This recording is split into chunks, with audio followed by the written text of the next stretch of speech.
Hi everyone. Thanks for tuning this episode of Nick Egan Times. On this episode, we have an incredible guest. We have the sensational trailblazing health coach, registered dietitian, entrepreneur, and content creator Charmaine Dominguez.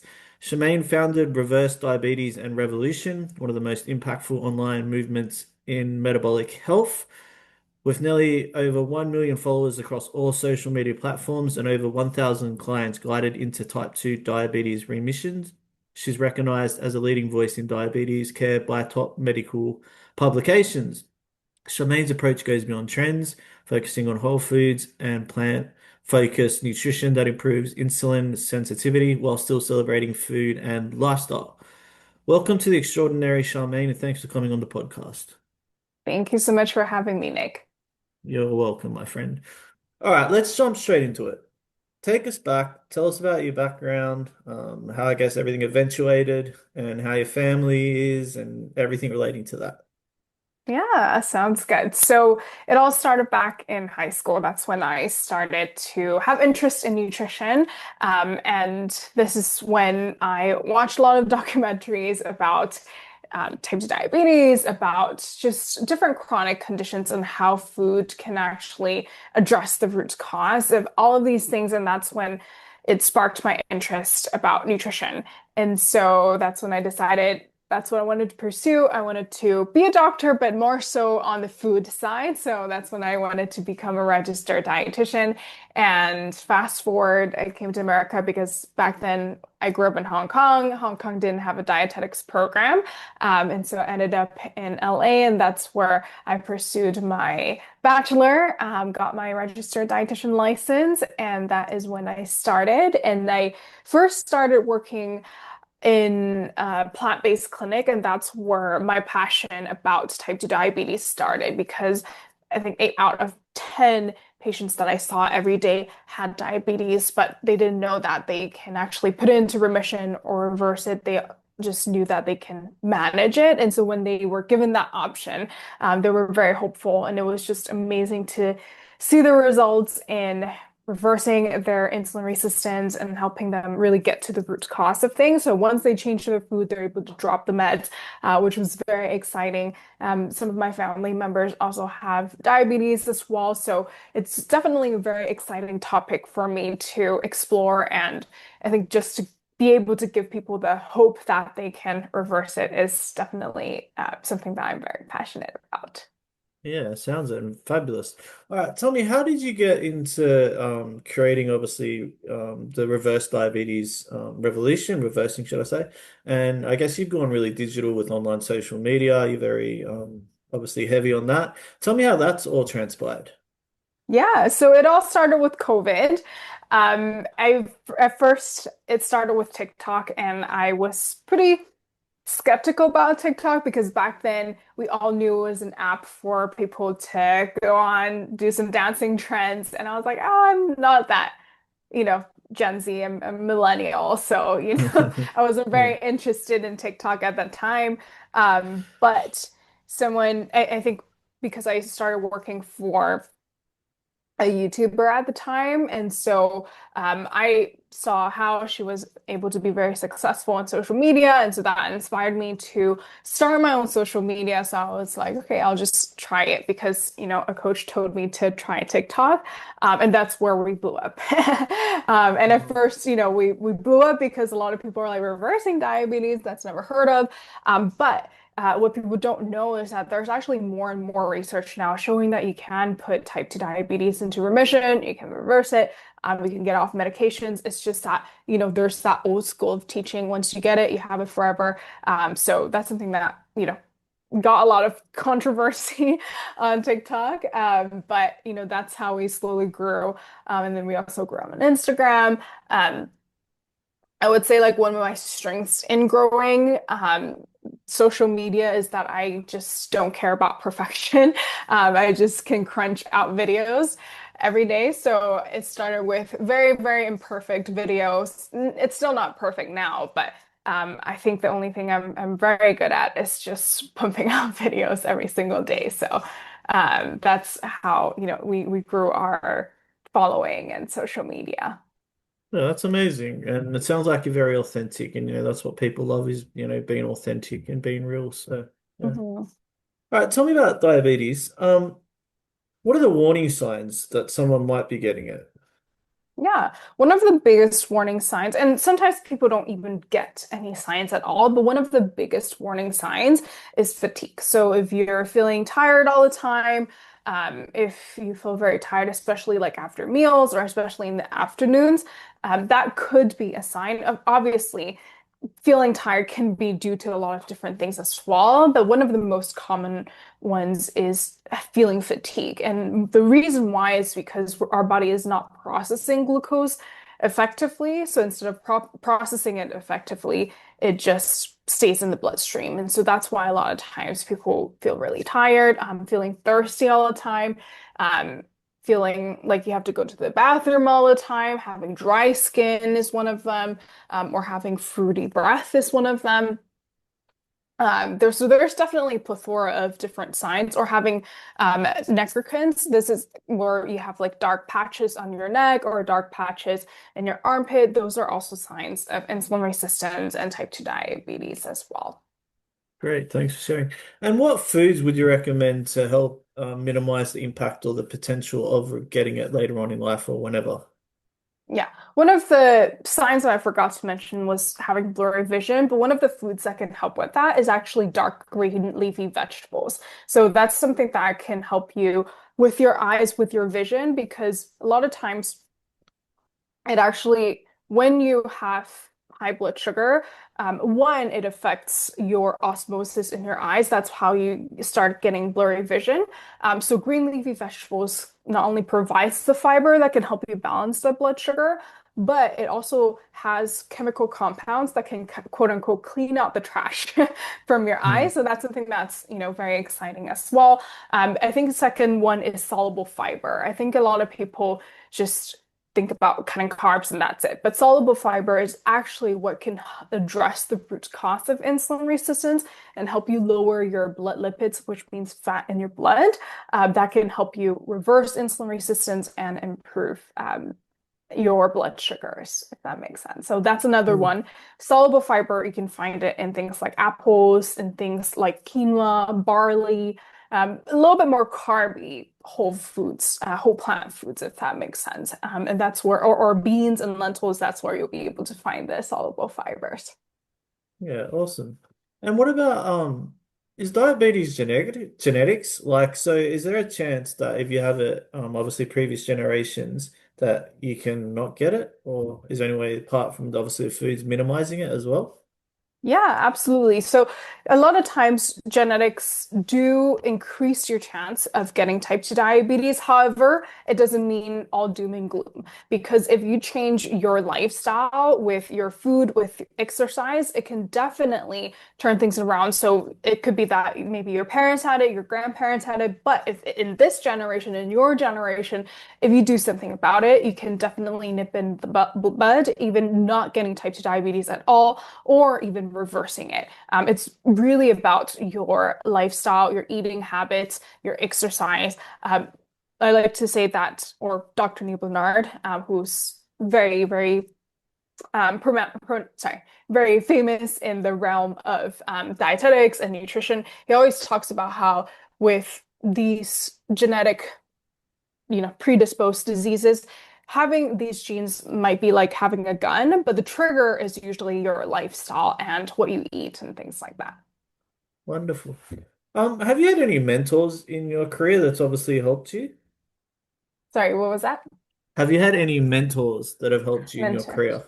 Yeah. Yeah, absolutely. I've had many mentors in my career. I've had many business coaches, I would say, that really helped me improve my, business, my systems, but also on how I show up on social media as well. So definitely a lot of different coaches. And I think even within my colleagues, I have dietitians that work within my company. They're also my mentors as well because they always gives me, new information, new researches. So they always teach me something new every single day. And I would say my might be cheesy, but definitely my clients are also my mentors as well, just to be able to see them really take it by the reins and really be able to make those changes. Even though it might not be easy at first, that's something that, always inspires me as well. Great. And what were your role models growing up? So even, I guess, relating to the medical industry as a whole, was there anyone that you really looked up to that inspired you? Yeah, I would say definitely the Dr. Michael Greger really inspired me. Dr. Neil Bernard, people that I've actually seen in those documentaries when I was in high school, because they're the first pioneers that really looked at how we can reverse diseases with what we eat. I would say Colin T. Campbell as well. That's one of the researchers that teaches at Cornell University that did the China study. That was very interesting just to see how even in just one quote unquote race, they're able to see, how diet impacts their health metrics. So it was very interesting to see it. So I would say those are definitely, heroes, Yeah, that I could look up to growing up, and that inspires my work nowadays. impressive.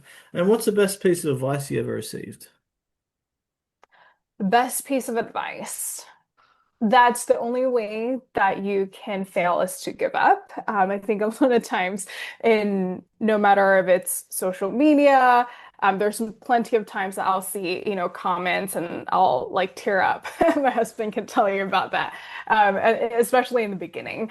And there's many times with, comes with building a business. There's many different hurdles that you will have to go through. And so there's many chances that, you can give up, but honestly, or you could see it as failure. But I feel like because I didn't give up, I didn't fail. So I think a lot of times people, when they think about starting something, they're afraid to fail. But if you just keep on going, if you don't give up, you'll eventually be able to improve, fix whatever is in front of you, and be able to overcome. And so I think that is probably my strength. Not that I'm the smartest, not that, I'm the most influential, but really because I just didn't give up. So I would say that's the best advice that I got when it comes to, starting this empire, starting this journey. Well, you're definitely on your way up, that's for sure.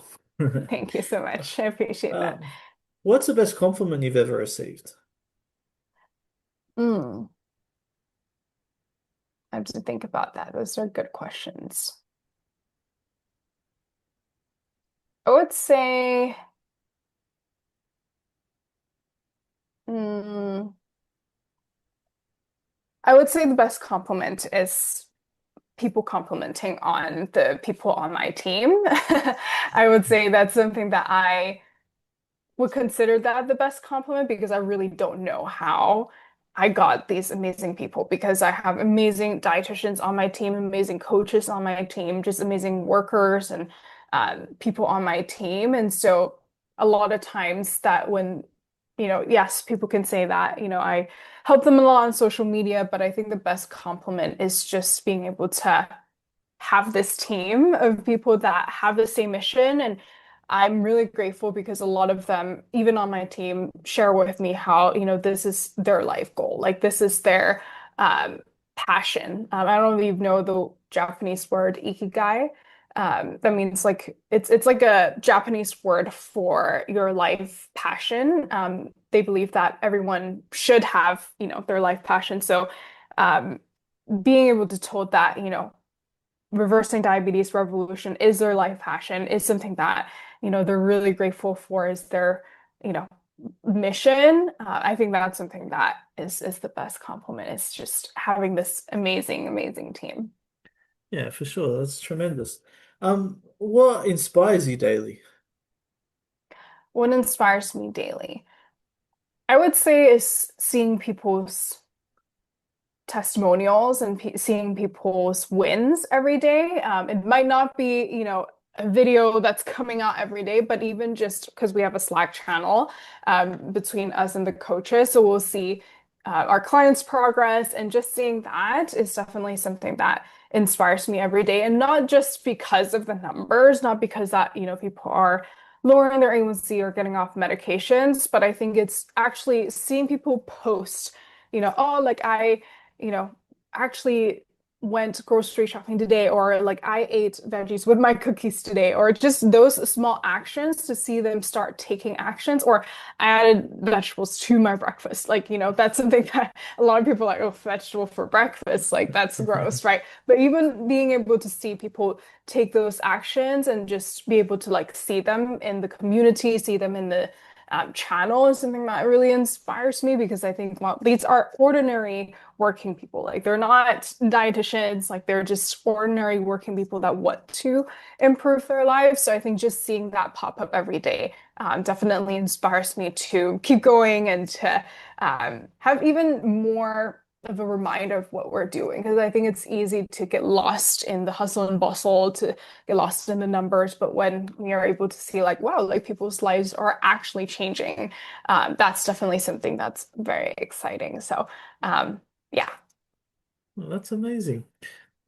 With the medical industry as a whole, how has it evolved and changed since when you, I guess, first started to where you are now? How has it really changed and evolved? Yeah, absolutely. It's very interesting because what I teach a lot about is a plant predominant diet. So, just encouraging people to eat a lot of plants. But I know that at first it got a lot of backlash because people are like, what? Like plants have carbs, like fruits have carbs, right? So people are we're very, very resistant to the idea. So there's definitely a lot, I would say even on social media, you see a lot more people arguing in the comments. Now people don't really argue in the comments anymore. Now they're kind of getting it, if that makes sense. So that's definitely a shift there. But also, actually, today I was opening a catalog of different nutrition books because as dietitians, we get these catalogs of nutritional books where we can get continuing education. So it was cool because I saw a lot more plant-based books on there. So there's Dr. Michael Greger's How Not to Die, How Not to Diet, How Not to Age, also Fiber Fields. Like a lot of more plant predominant books are on there. So that's really cool just to see, wow, like, okay, people are actually leaning more towards a plant forward approach. Now, I don't ask people to go vegan or vegetarian if they don't want to. Actually, 90% of my clients are not vegans or vegetarians. But it's really about, adding more plants to their meals. So I think even seeing there's more and more of a paradigm shift. Even seeing a lot of carnivore gurus now they're saying that you should eat carbs, you should have carbs again. So that's definitely a huge paradigm shift that I've been seeing. Great. And what excites you most about the future? I think it's people's awareness on health. I think maybe thanks to social media, I see more and more people be more health aware, be more aware of their labs, or be more aware of the foods that they're ta intaking. So that's definitely something that's also exciting to see. It's really cool just to see people be able to learn a lot of different knowledge just from internet or even podcasts as well. And so that's something that's very exciting. So I think it's just the information that we'll be able to have. And I think even more research. I think a lot more research even though there are substantial research on reversing diabetes, on, putting diabetes into remission, I definitely would hope to see more and more research on that so people can just be further reaffirmed that it is something that's possible. So yeah, that's something that I'm looking forward to in the future and being able to help more people. Our goal is to help 1 million people reverse type 2 diabetes or pre-diabetes. So that's a goal that I'll be looking forward to. Yeah, tremendous. What's your favorite personal food?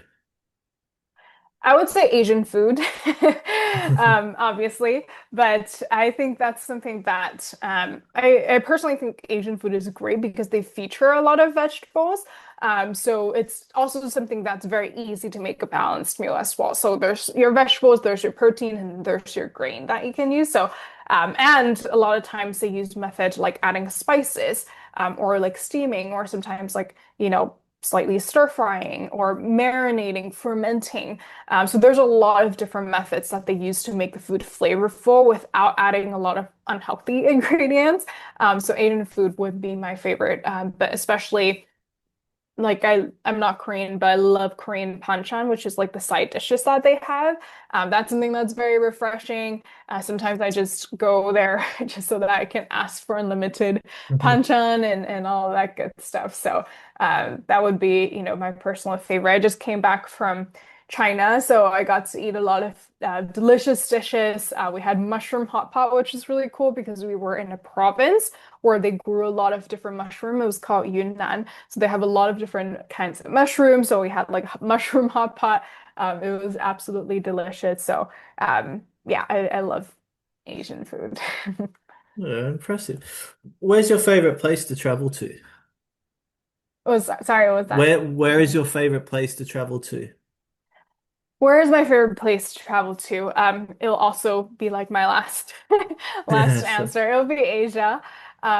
We love going to Asia, and last year we went to Japan 4 times because we just love, the food, the people, the vibes there. And then this year, I've been to Korea several times already. Korea is also very, very fun. But China has been great as well. Just the scenery, the people. It's really cool just to see how the country progresses in their technology. It was just totally different from when I visited, because I grew up in Hong Kong, so it was very different from when I visited China when I was little to now. Now it's way more advanced, it's much cleaner, and it's very fun to travel to. So we love going to Asia. So I'm actually going again in October. So uh, it's our favorite place to travel to. Yeah, terrific. And what do you like to do in your downtime, apart from obviously your busy lifestyle? What do you like to do when you're away from everything and just you want to chill? Like, what do you like to do on your Sundays? Yeah, so I love painting. I've been picking up painting. So, but I'm not the most creative person. So the way I paint is I like to watch other people's YouTube videos and I'll like copy them. So those, are majority of my inspiration for painting. But I've also picked up, I don't know what it's called in English, but it's basically kind of like a wooden model. So they give you instructions on how to build it from like a map, and then they give you like little wooden pieces and you just put it together. You can make like a little bookshelf that has like little figurines inside. I just bought one that has like a sakura tree with a tree house there. So I do like crafts a lot, but I would say I'm very interesting because I'm not the most creative. I just like copying, or just being told what to do, if that makes sense. So that's the thing I like to do. I also love watching movies and TVs as well. That's something I love to do. And I love just hanging out with friends too. I am an extrovert, so I love to, talk to people and just hang out with my girlfriends too. Try new food places. So yeah, that's what I like to do usually. Yeah, wonderful. And when you look back at your career today, are there any specific moments that when you reflect that you stand out for you that you're like, wow, this happened or that happened? Yeah, I would say,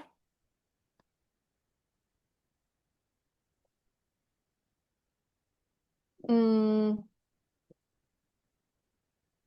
I think like I would say one is being able to see my social media grow so much. I remember starting from zero, and just being able to see it grow and see my hard work pay off. And sometimes I'm like, wow, like I'm so glad I started. And I still remember different conversations that I've had with people when I start, because I remember like starting everything, I was so scared, and then I was talking to a family friend and has like a plumbing or not plumbing. He had like a concrete business.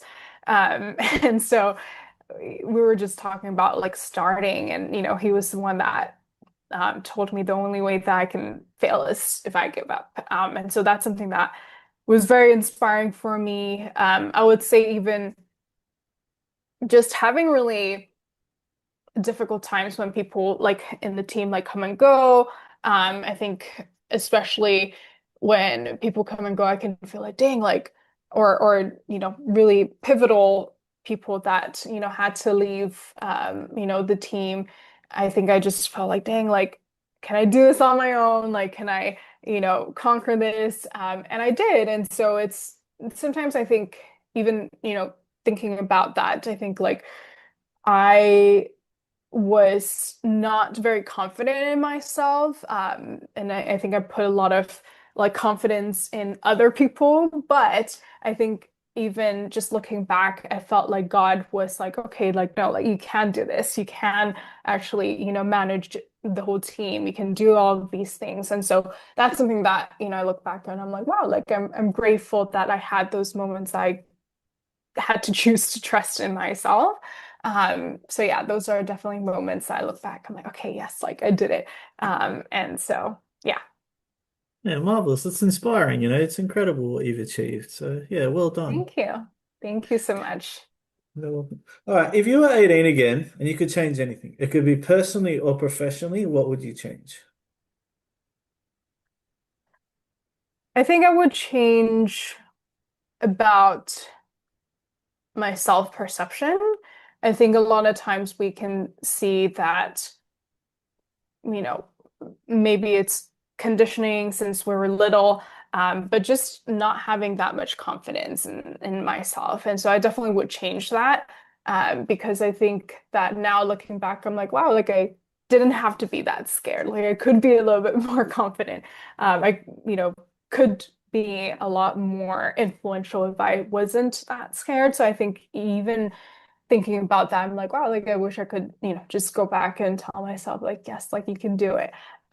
Just, believe in yourself. And so that's something that I would change. And also, I think to not be scared of what people say, because sometimes it's actually good that what you say can contradict with other people because, it means that you are standing up for something, right? I love the musical Hamilton.